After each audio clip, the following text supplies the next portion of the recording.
Cada paso llevaba el peso de los últimos 8 años de matrimonio, de ilusiones rotas, de discusiones interminables y de un silencio que se había vuelto insoportable en la casa que compartía con Javier Morales.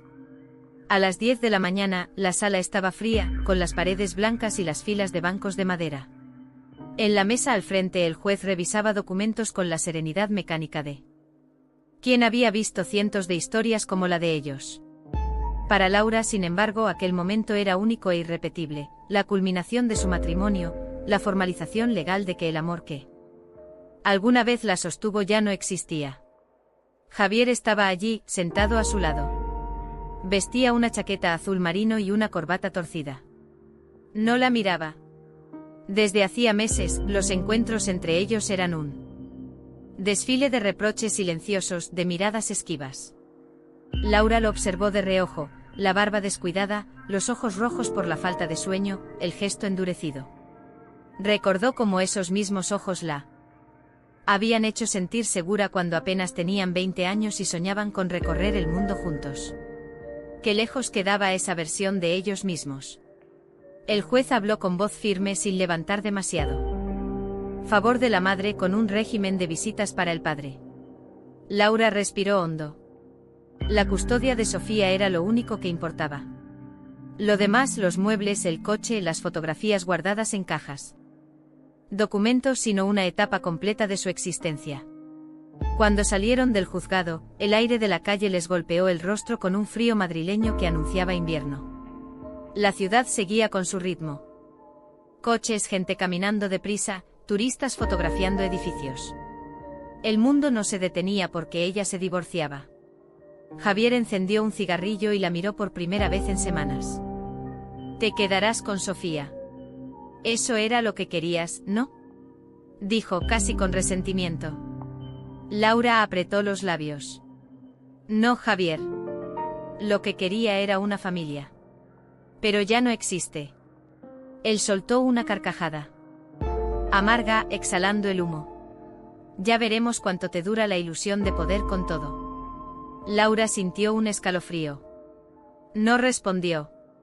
Sabía que discutir con él era inútil. Se limitó a apartarse y a caminar hacia la estación de metro más cercana. Cada paso la alejaba de él y la acercaba a una nueva vida que aún no sabía cómo sería. Esa noche en el pequeño piso de la calle de Alcalá donde había conseguido mudarse con Sofía, Laura trató de cocinar algo sencillo. Unos macarrones con tomate, la comida favorita de su hija. La niña, de apenas 7 años, la observaba desde la mesa. Con una mezcla de curiosidad y tristeza. «Mamá», preguntó Sofía con voz baja, «¿papá vendrá mañana?». Laura se giró con el cucharón en la mano, tratando de que su rostro no delatara la punzada en su corazón. «No, cariño. Ahora papá vivirá en otro sitio. Pero seguirá siendo tu papá y podrás verlo algunos días». Sofía bajó la mirada. Removió distraída los lápices de colores que tenía frente a ella. Laura se acercó y acarició su cabello castaño. «Lo importante es que estaremos juntas. Tú y yo. Y nada ni nadie va a separarnos». La niña asintió, pero sus ojos se llenaron de lágrimas. A las palabras de Javier, «Ya veremos cuánto te dura la ilusión de poder con todo». Le dolió reconocer que en el fondo él tenía razón en algo, no sería fácil. Los días siguientes se sucedieron. Turno nocturno. Llegaba a casa pasada la medianoche agotada, con las piernas doloridas, pero con la convicción de que todo era por su hija. En medio de esa rutina sofocante, llegó la primera carta. Del banco. Un sobre blanco con el logotipo azul impreso en la esquina. Laura lo abrió sin pensar, y al leer las primeras líneas sintió un vuelco en el estómago, requerimiento de pago de una deuda de préstamo personal, firmado hacía 2 años, con su nombre y el de Javier como cotitulares. Se le nubló la vista. Recordaba haber acompañado a Javier al banco, pero él le había asegurado que solo. Plácidamente. Se acercó despacio, la cubrió con la manta y susurró. «No te preocupes, mi vida. Yo encontraré la manera». Pero mientras pronunciaba esas palabras, Laura no sabía cómo. Lo único seguro era que no podía rendirse.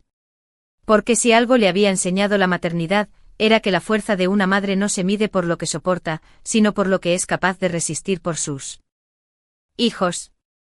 Y así, en aquel pequeño piso madrileño, con una deuda que amenazaba con devorarla, comenzó el verdadero capítulo de su nueva vida. Capítulo 2. La deuda oculta. La mañana siguiente a recibirla carta del banco, Laura despertó con una sensación de opresión en el pecho. El sobre seguía allí sobre la mesa del comedor, como un recordatorio cruel de que la pesadilla no había terminado.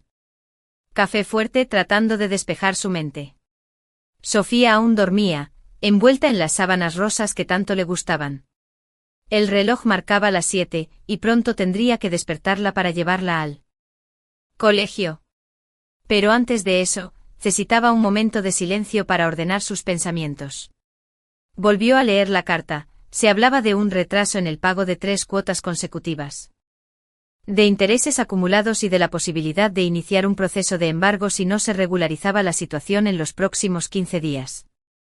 Laura sintió que el mundo giraba demasiado rápido y que ella estaba a punto de caer en un abismo. Recordó vagamente el día en que Javier la llevó al banco. Fue una tarde cualquiera, él insistía en que solo se trataba de firmar unos documentos para. Después, la rabia comenzó a mezclarse con el miedo. ¿Cómo había podido ser tan ingenua? Siempre había confiado en Javier, incluso cuando ya mostraba señales de irresponsabilidad con el dinero. Recordaba sus proyectos descabellados de negocios que nunca se materializaban, las noches en que gastaba más de la cuenta en bares o apuestas deportivas. Laura había intentado poner límites. Pero él siempre encontraba la manera de manipularla con promesas vacías. Esta vez será diferente, lo hago por las dos, ya verás. Y ahora, lo hacía por las dos significaba que ella estaba sola. Frente a una deuda que no había elegido. Ese mismo día, después de dejar a Sofía en la escuela, Laura se dirigió a la sucursal del banco indicada en la carta. El edificio era moderno, con grandes ventanales y un interior pulcro que olía a desinfectante y a papel nuevo. Caminó con pasos inseguros hasta el mostrador de atención al cliente. Buenos días, dijo con voz temblorosa. Morales Ruiz. Según nuestros registros, se han dejado de abonar las últimas 3 cuotas y la deuda pendiente asciende a más de 15.000 euros. Laura sintió que la sangre se le congelaba. Pero, yo no tenía conocimiento de este préstamo. Fue mi exmarido quien lo solicitó. Nos hemos divorciado hace poco, y él ya no vive aquí. La empleada arqueó las cejas con un gesto de falsa compasión. Lo lamento mucho, señora, pero al ser un contrato con cotitularidad, ambos son responsables solidarios del pago. ¿Quiere decir que, aunque ya no estemos casados, sigo teniendo que pagar?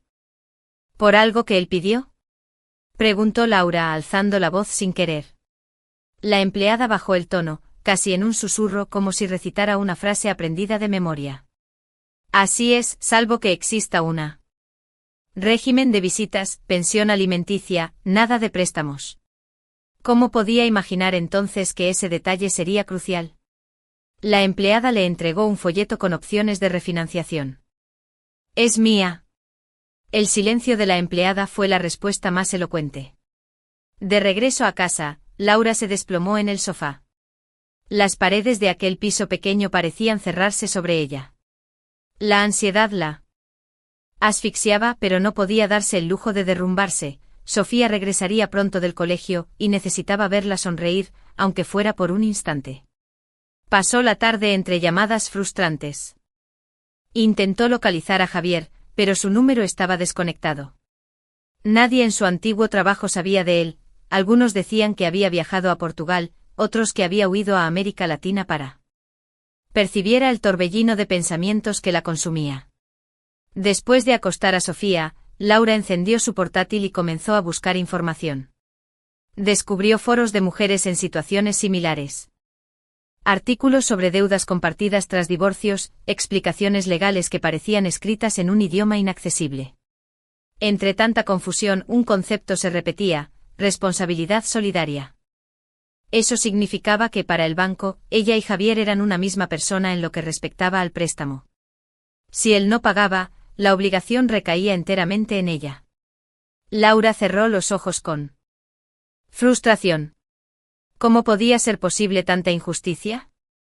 El divorcio la había liberado de un matrimonio tóxico, pero ahora la ataba a la sombra de Javier de una forma aún más cruel. Pasaron los días y las cartas del banco se volvieron más insistentes. Cada sobre traía nuevas amenazas, intereses crecientes, posibilidad de embargo, incluso el riesgo de figurar en una lista de morosos. Laura sentía que luchaba contra un enemigo invisible y despiadado. Una tarde, mientras doblaba ropa en la sala, recibió una llamada de un número desconocido. «Señora Fernández», dijo una voz. «Eso no exime su responsabilidad. Está en el contrato». La llamada terminó con un clic seco. Laura se quedó con el teléfono en la mano, temblando.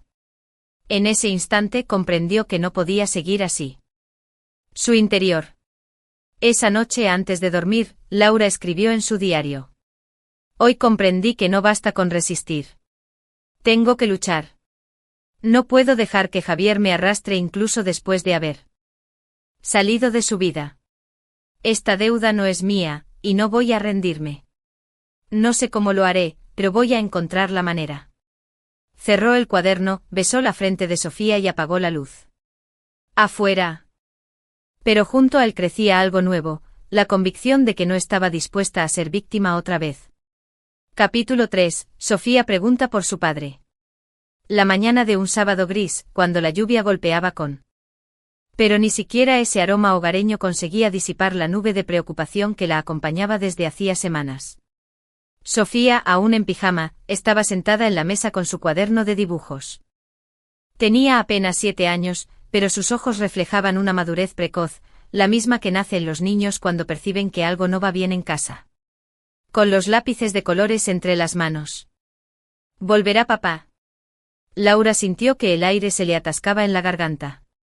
Se giró lentamente sujetando con fuerza la taza de café para disimular el temblor de sus manos. Había esperado esa pregunta. Sabía que llegaría tarde o temprano, pero no estaba preparada para responderla. «Cariño», empezó con voz suave, intentando ganar segundos para ordenar las palabras. «Papá ahora vive en otro sitio. Yo no tengo a nadie que me acompañe». Las palabras de su hija fueron como un cuchillo. Laura dejó la taza sobre la encimera y se arrodilló frente a ella. «Sofía, tú tienes a tu mamá. Un hombre, una mujer y una niña pequeña, todos tomados de la mano». El corazón de Laura se encogió. «¿Y por qué ya no vivimos juntos?», insistió Sofía con la inocencia cruel de quien solo busca la verdad. Laura respiró hondo. No podía decirle que su padre había huido dejando atrás deudas y responsabilidades. No podía cargar a una niña de 7 años con ese peso. A veces las personas adultas. Rodó por su mejilla y Laura la secó con ternura.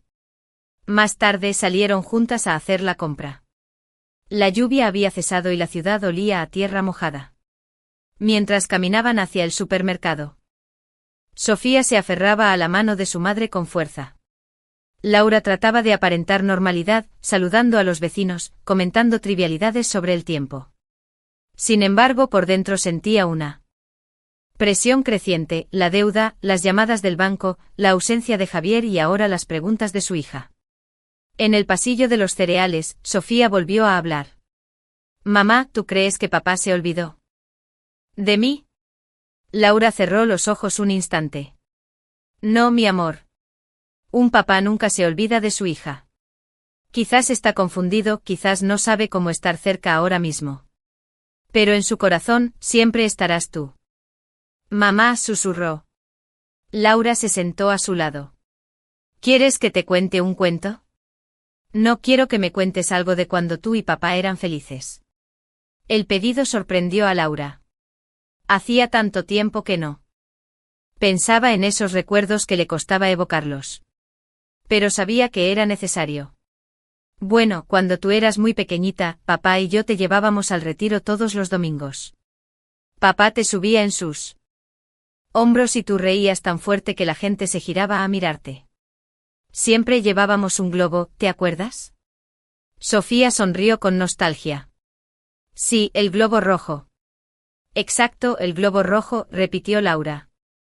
mirando su rostro sereno.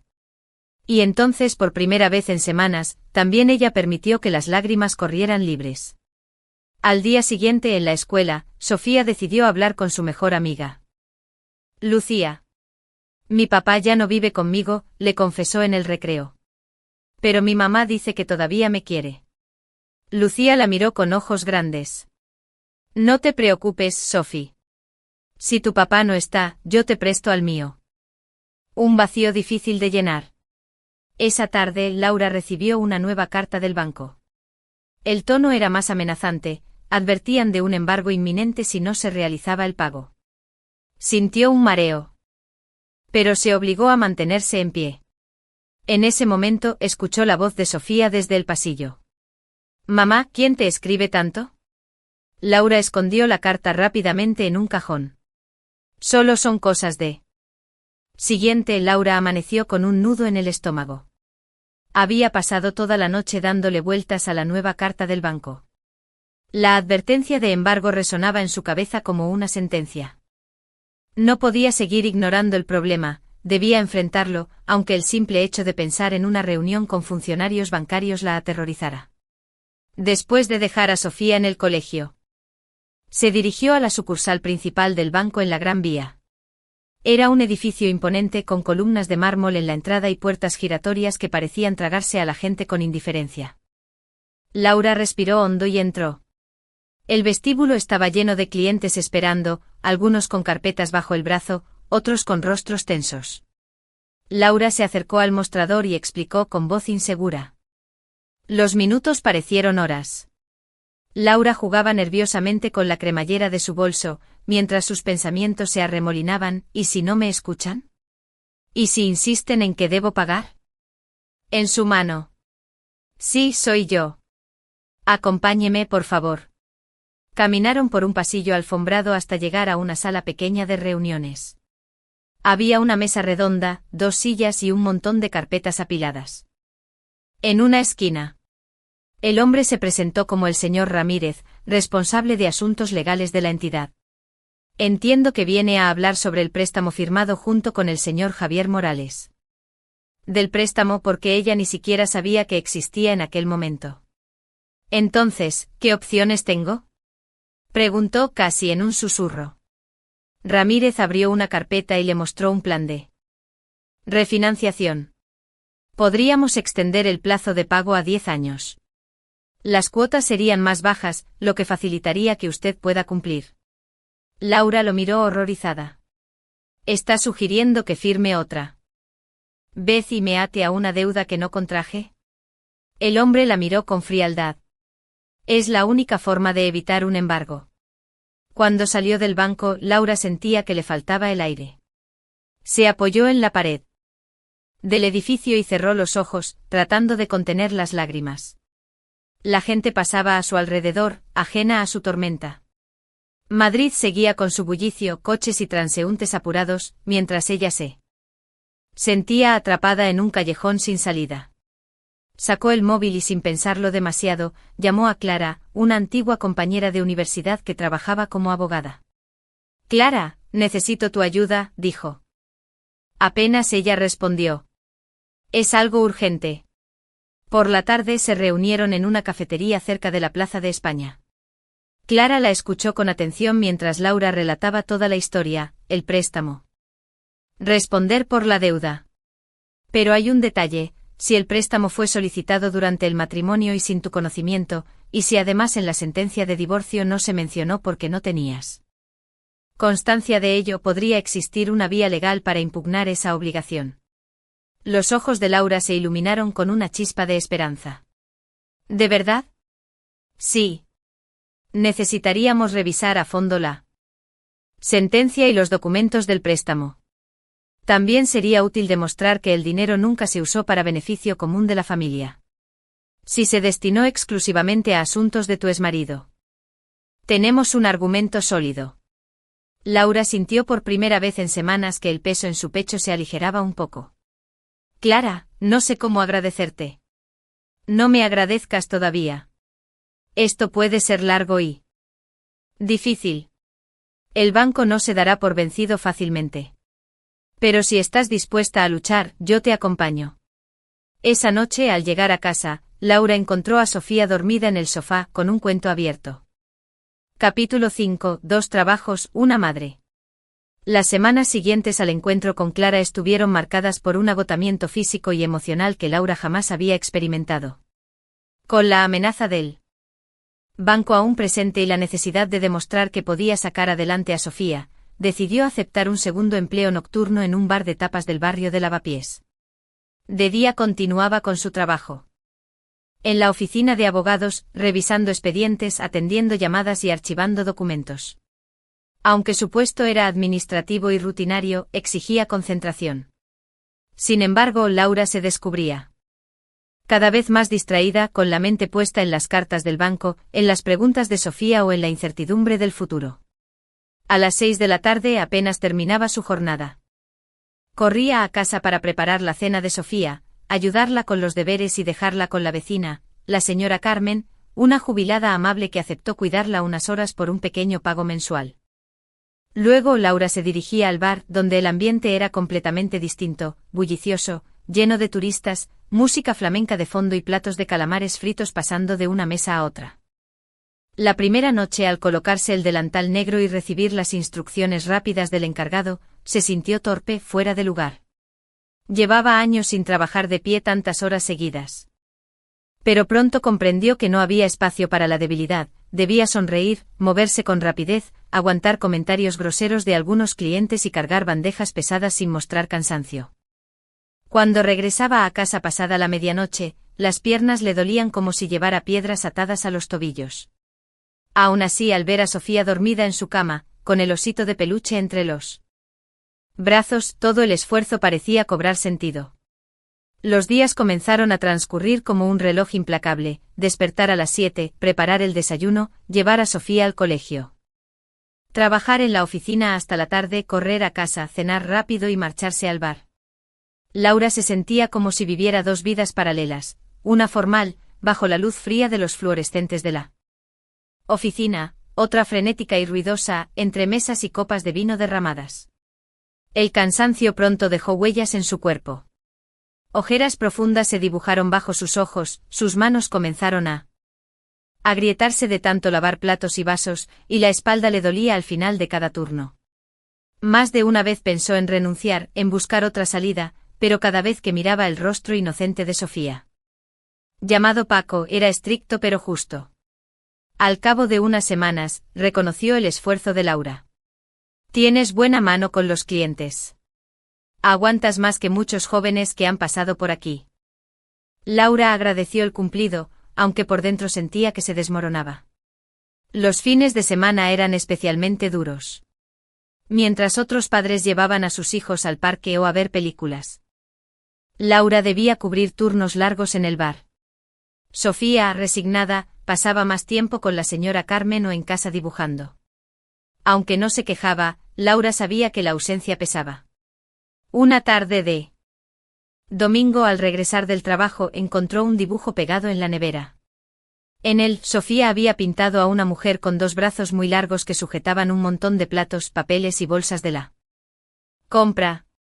Al lado, una niña pequeña sostenía un cartel que decía: «Mi mamá es la más fuerte del mundo». Laura rompió a llorar. No porque se sintiera fuerte, sino porque en realidad se sentía al borde del colapso. Pero ese dibujo le dio fuerzas renovadas. El dinero extra del bar no era mucho, pero al menos le permitía cubrir los gastos básicos y evitar que las facturas se acumularan. Sin embargo, las cartas del banco seguían llegando. Cada sobre blanco con el logotipo azul era una amenaza silenciosa que caía en el buzón como una piedra. Una noche, después de un turno especialmente agotador, Laura se sentó en la cocina con Clara. Habían quedado para revisar los documentos del préstamo. Clara hojeaba la sentencia de divorcio con gesto concentrado. «Aquí está el punto débil del banco», dijo. «Finalmente, la sentencia establece que tu exmarido debía hacerse cargo de las deudas derivadas de sus actividades económicas. Si podemos demostrar que este préstamo fue usado únicamente por él, tienes posibilidades de librarte». Laura la miró con los ojos llenos de esperanza. ¿De verdad crees que puedo ganar? No será fácil. Tendremos que preparar pruebas, tal vez testigos. Pero sí. Creo que puedes. Por primera vez en mucho tiempo, Laura se permitió sonreír. Aquella noche al acostarse junto a Sofía, Laura pensó en lo irónico que resultaba todo, trabajaba de día y de noche para pagar una deuda que no era suya, mientras al mismo tiempo luchaba por demostrar que nunca debería haberla tenido. El sistema parecía diseñado para quebrar a las personas como ella, pero no pensaba rendirse. Miró a su hija, que dormía profundamente, y se juró a sí misma: podrán cansarme, podrán intimidarme, pero no me van a quitar la dignidad. Ni a mí ni a mi niña. Y con esa promesa en el corazón, aunque el cansancio la devorara, Laura siguió levantándose cada día para enfrentar el doble reto de ser madre y sostén de un hogar. Porque al fin y al cabo, 2 trabajos no eran un castigo, sino la prueba de lo que una madre es capaz de hacer cuando el amor por su hija se convierte en la fuerza que la mantiene de pie. Capítulo 6. Los recibos impagables. El mes de noviembre llegó cargado de frío y de sobres cerrados. Cada día al abrir el buzón del portal, Laura sentía un escalofrío. Los recibos parecían multiplicarse: electricidad, agua, gas, comunidad de vecinos, teléfono. Medianoche encontró la mesa del comedor cubierta de papeles. No era desorden, era la realidad extendida frente a ella como un mapa de batalla. Encendió la lámpara y comenzó a organizarlos. Facturas vencidas, notificaciones de pago, recordatorios.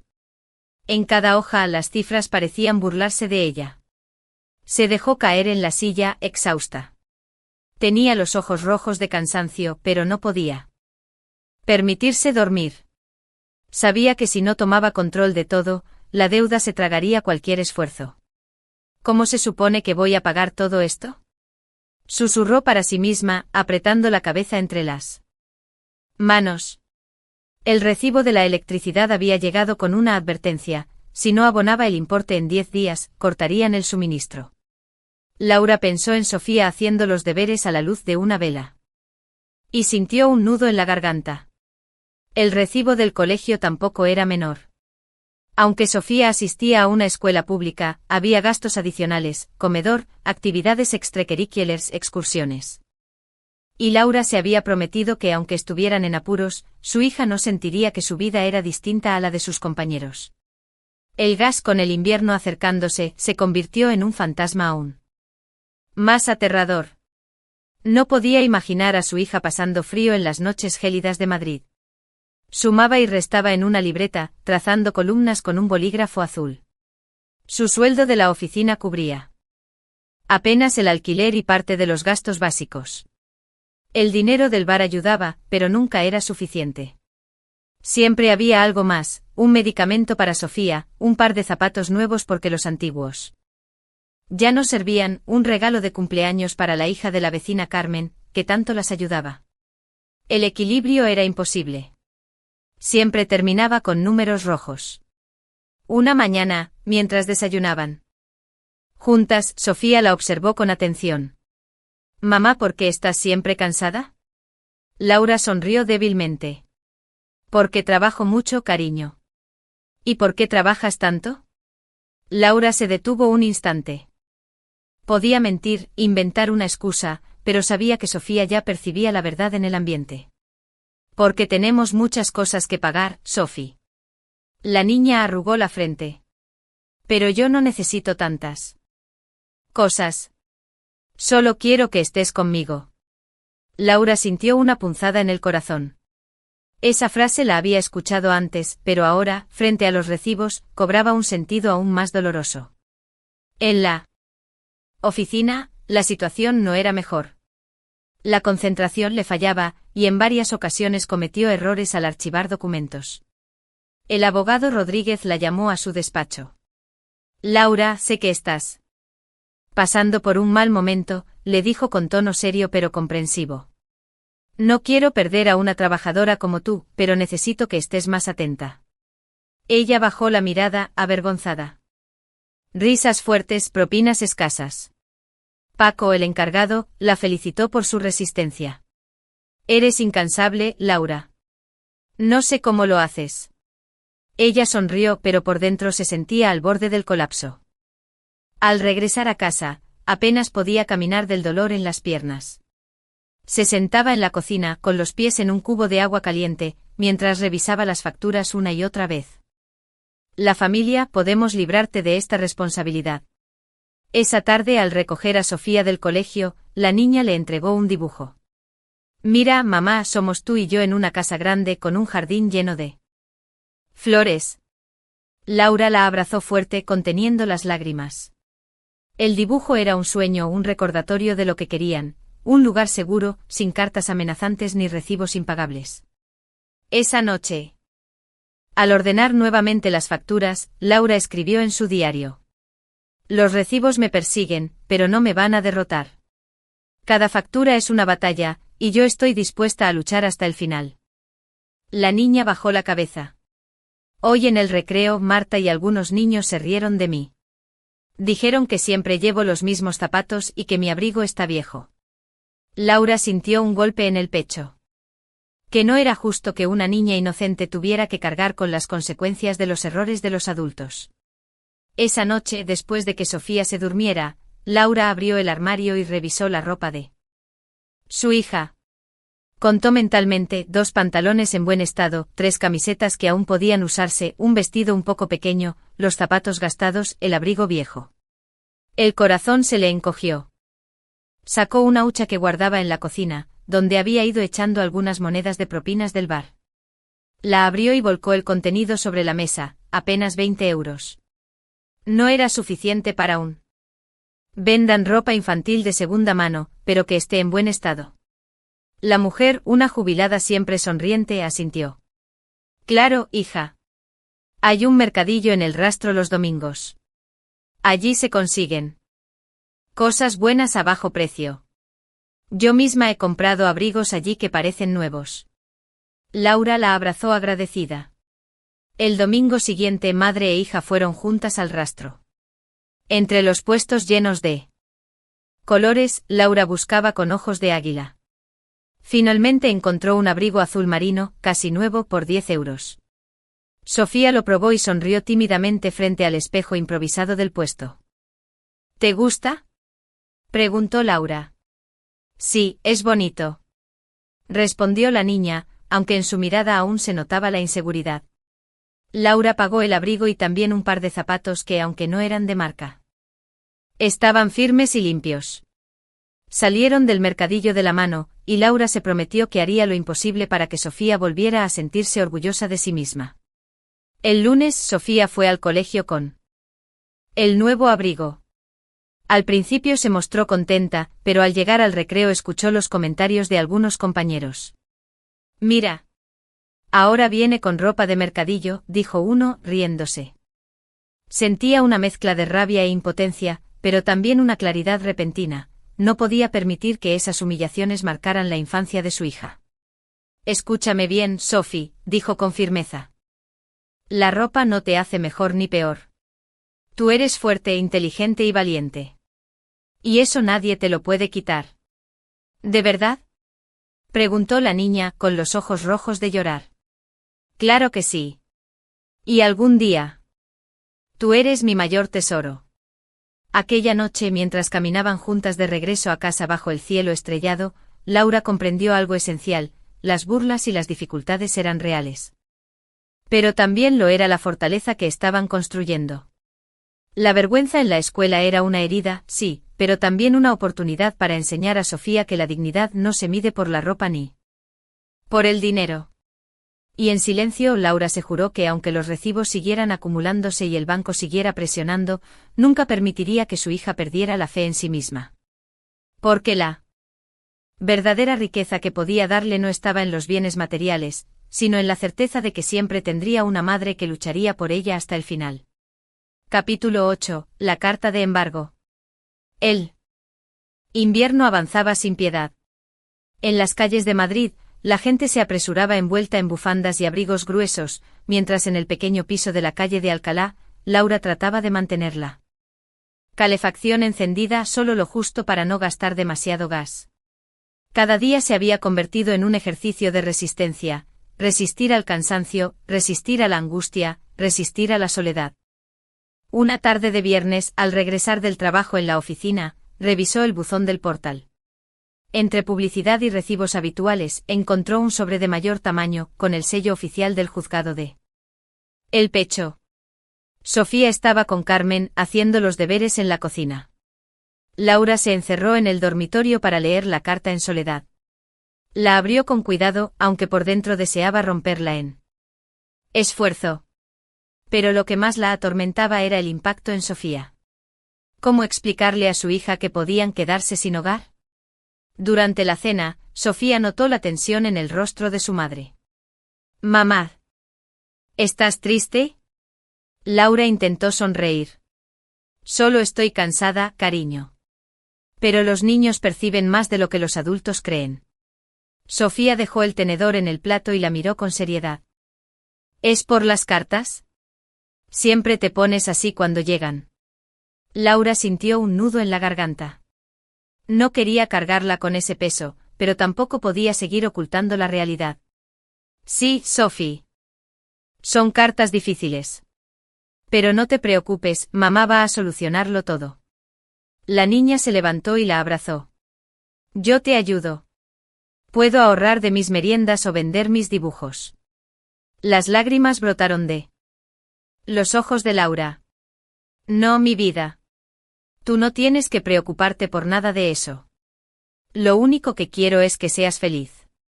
Esa noche, después de acostar a Sofía, Laura volvió a leer la carta. Las palabras legales eran como un idioma hostil, pero entendía lo esencial: el banco había dado un paso más en su amenaza. Ya no eran simples notificaciones, ahora era un procedimiento judicial. Tomó el teléfono y llamó a Clara, su amiga abogada. «Clara, recibí una carta del juzgado. Hablan de embargo». Al otro lado de la línea, Clara suspiró. «Lo esperaba. Es la estrategia típica del banco. Para presionar. Escucha, Laura, no entres en pánico. Tenemos un plazo para responder. Lo importante es que presentes la sentencia de divorcio y toda la documentación que demuestre que no usaste ese dinero. Pero mientras tanto, ¿pueden quitármelo todo?», preguntó Laura con voz rota. «No de inmediato. El procedimiento es largo. Y créeme, tenemos argumentos para defenderte. No te dejes vencer por el miedo».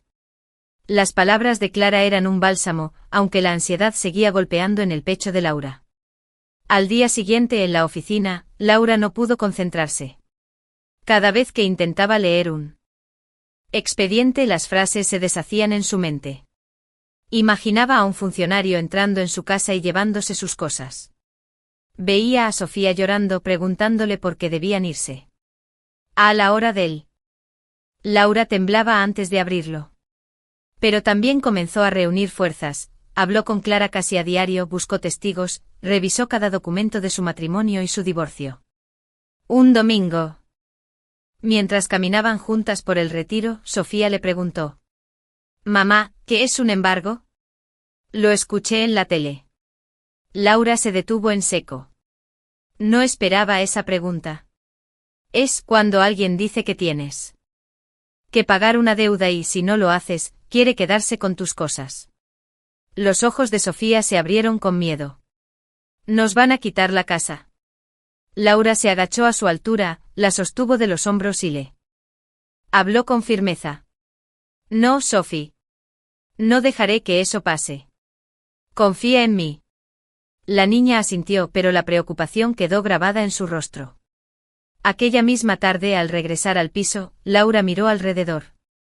Los muebles modestos, las fotos de Sofía colgadas en la pared, los dibujos pegados en la nevera. Todo aquello, aunque materialmente valiera poco, era su mundo. Era su hogar. Y mientras observaba cada rincón, una certeza creció en su interior: no iba a dejar que se lo arrebataran. Aunque tuviera que enfrentarse sola a un gigante, estaba decidida a pelear. La carta de embargo había llegado como una abogado. La carta de embargo seguía sobre la mesa del comedor como una sombra amenazante. Laura la había leído tantas veces que casi se sabía de memoria cada línea. Sin embargo, sabía que su angustia no podía convertirse en parálisis, tenía que actuar. Clara había hecho todo lo posible por ayudarla, pero no podía llevar sola un caso tan complejo. Necesitaban un especialista en derecho bancario. Clara. No le tiembla la voz frente a un banco. Laura dudó al principio. La idea de contar su vida, su fracaso matrimonial, sus deudas a un desconocido, le resultaba humillante. Pero al mirar a Sofía, que coloreaba tranquilamente en el salón, supo que no había opción, tenía que intentarlo. El despacho de Manuel Torres se encontraba en un edificio sobrio de la calle Serrano. Al llegar. Usted. Siéntese, por favor.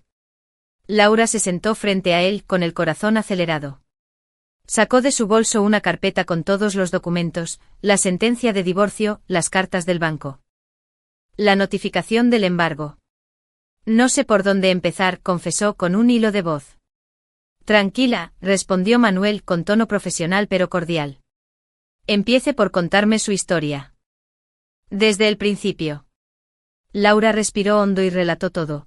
El matrimonio con Javier, el préstamo firmado sin saber, el divorcio, las cartas de cobro, el doble trabajo, la vergüenza de Sofía en la escuela, la carta de embargo. Mientras hablaba, sintió que se le quebraba la voz en más de una ocasión. Manuel escuchaba en silencio, tomando notas con precisión. Cuando terminó, él se recostó en la silla. Su caso es más común de lo que piensa, dijo con calma. Muchos bancos se aprovechan de la falta de información de los clientes. La clave está en demostrar dos cosas. Primero, que usted firmó sin conocimiento real de lo que estaba aceptando. Segundo, que el dinero se utilizó de forma exclusiva por su exmarido y no en beneficio de la familia. Laura asintió. Eso es cierto. Nunca vi ese dinero. Javier hablaba de abrir un bar, pero yo no participé en nada de eso. Bien, continuó Manuel. Con la sentencia de divorcio también tenemos un punto a favor, se establece que él debía asumir las deudas derivadas de sus actividades económicas. El banco lo sabe, pero juega con el miedo de la gente.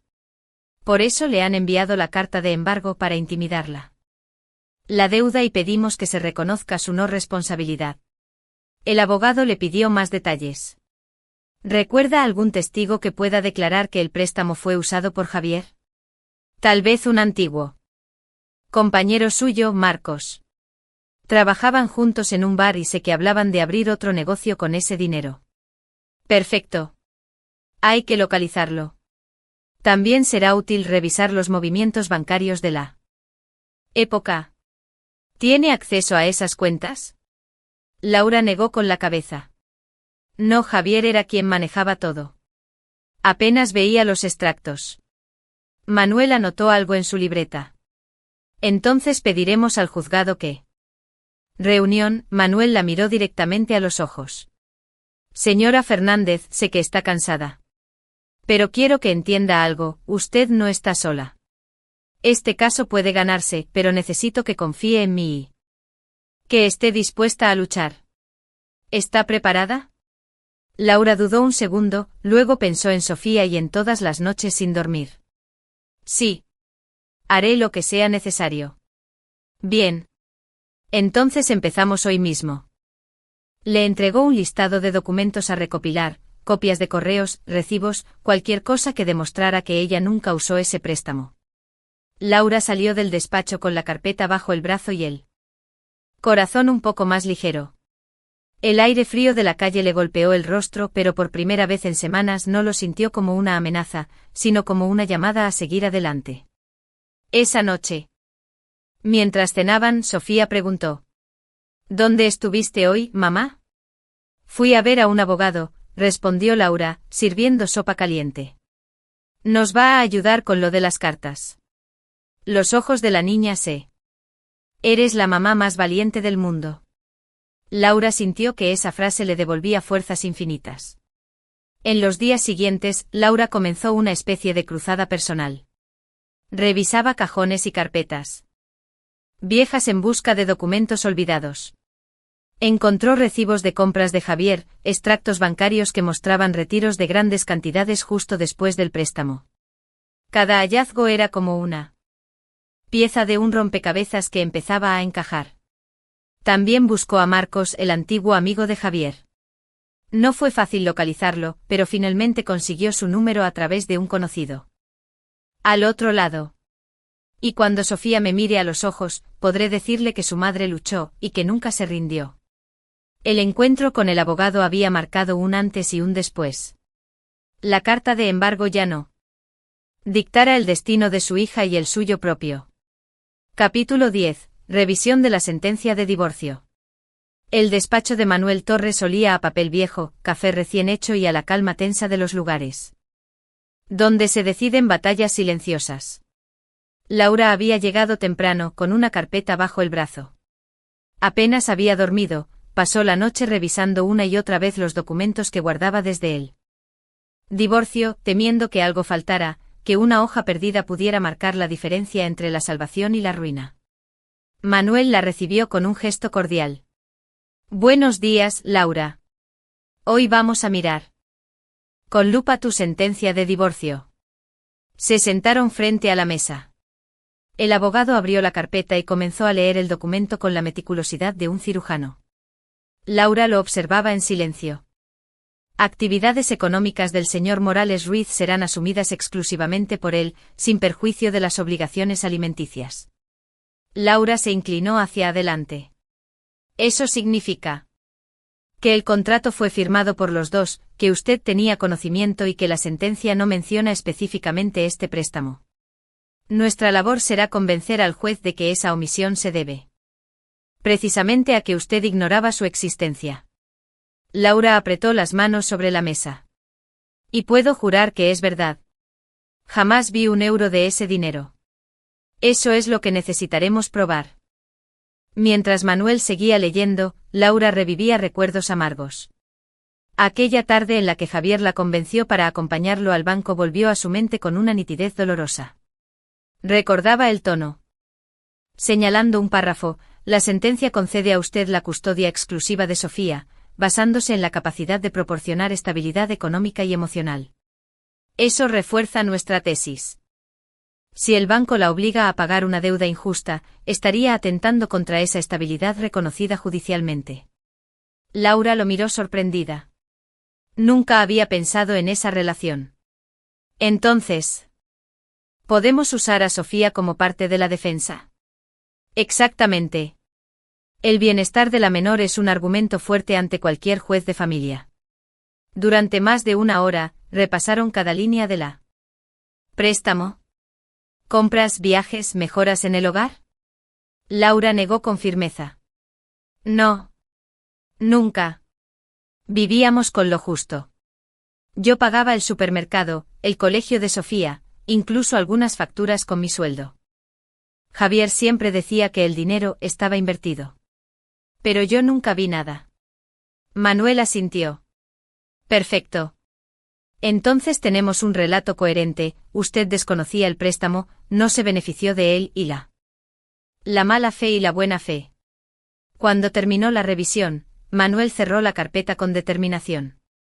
El siguiente paso será presentar un escrito de oposición al embargo. Para ello, necesito que... No sabe lo que significa para mí tener un poco de esperanza. El abogado esbozó una leve sonrisa. La esperanza es buena, Laura. Pero la victoria se construye con pruebas y paciencia. De camino a casa, Laura caminaba con paso más ligero. El frío de Madrid ya no le parecía tan hostil. Sentía que por primera vez, no estaba completamente sola en esa lucha. Al llegar, tendremos que irnos de casa.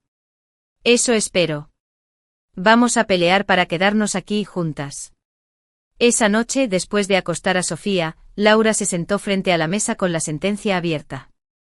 Hoy descubrí que la sentencia de divorcio no es solo un papel que cerró un capítulo de mi vida.